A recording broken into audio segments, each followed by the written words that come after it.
कृष्ण पक्ष एकादशी, पापमोचनी एकादशी, 2026। तारीख 15 मार्च 2026, रविवार। एकादशी तिथि प्रारंभ 14 मार्च 2026 सुबह 8:10 बजे।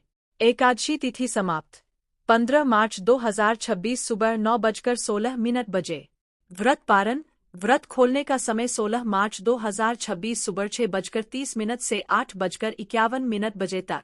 इस एकादशी को पापमोचनी एकादशी कहा जाता है। माना जाता है कि इस व्रत को करने से मनुष्य के पाप नष्ट होते हैं और भगवान विष्णु की कृपा प्राप्त होती है। पापमोचनी एकादशी व्रत की पूजा विधि। सुबह जल्दी उठकर स्नान करें और साफ कपड़े पहनें। भगवान विष्णु और माता लक्ष्मी की प्रतिमा या तस्वीर के सामने दीपक जलाएं। तुलसी के पत्ते, फूल, धूप और फल अर्पित करें। भगवान विष्णु का मंत्र जप करें।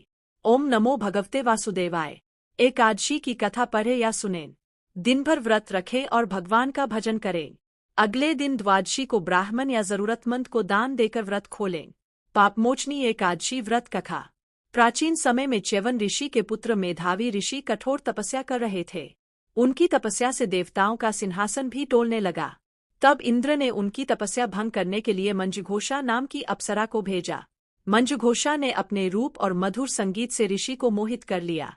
धीरे धीरे ऋषि तपस्या भूल गए और अप्सरा के साथ रहने लगे। कई वर्ष बीत गए।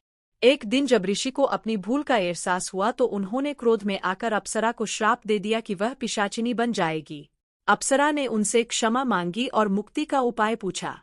तब ऋषि ने कहा, चैत्र मास के कृष्ण पक्ष की पापमोचनी एकादशी का व्रत करने से तुम्हें मुक्ति मिल जाएगी।